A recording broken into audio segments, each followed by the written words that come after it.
สวัสดีครับเพื่อนๆมีปัญหากับการไฟฟ้าดับไหมครับผมเป็นคนหนึ่งที่มีปัญหาตอนพิมพ์3 มิติแล้วไฟดับขนาดบนเจ้าที่และเสียบเครื่องสำรองไฟยังเอาไม่รอดเพราะว่าไฟดับนานเกิน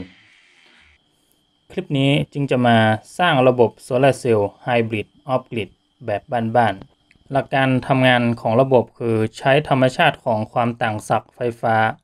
ที่กระแสไฟฟ้าจะไหลจากโวลต์สูงไปยังโวลต์ต่ำและหยุดไหลเมื่อโวลต์เท่ากันเหมือนกับน้ำโดยจะใช้ไฟฟ้าจากแผงโซลาร์เซลล์14 โวลต์เป็นหลักและหากไม่มีแดดก็จะใช้ไฟฟ้าจากแบตเตอรี่จนลดต่ำกว่า12 โวลต์กระแสไฟฟ้าจากสวิตชิ่ง12 โวลต์ก็จะไหลมาช่วยแต่ถ้าแดดไม่ออกและไฟดับ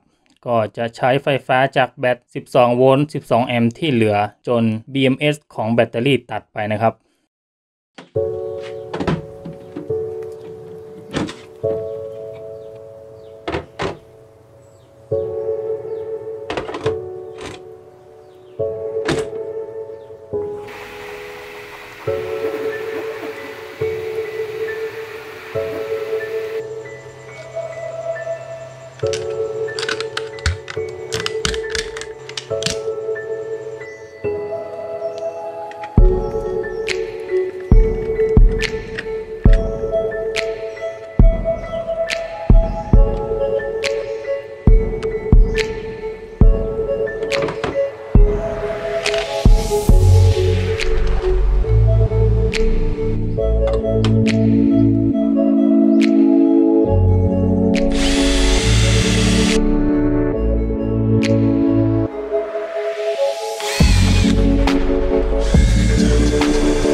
ระบบการทำงานของระบบไฮบริด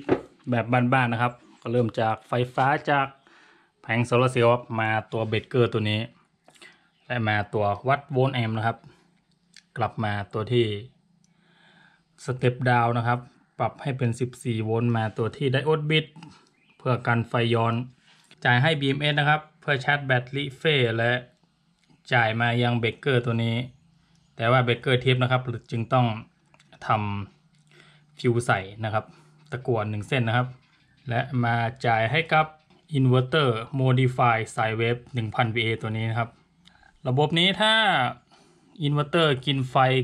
กินกระแสเยอะกว่า150วัตต์จากแผงโซลาร์เซลล์ที่จ่ายลงมาโวลต์ก็จะตกลงและจะมาใช้พลังงานจากแบตลิเธียมฟอสเฟตนะครับ12โวลต์12แอมป์และถ้ายังใช้เยอะกว่าตัวนั้นอีกโวลต์ตกลงไปต่ำกว่า12โวลต์นะครับระบบก็จะไปดึงไฟมาจาก Power Supply Switching 30แอมป์นะครับมาเลี้ยงระบบแต่ถ้าไฟดับและแดดยังไม่ออกอีกก็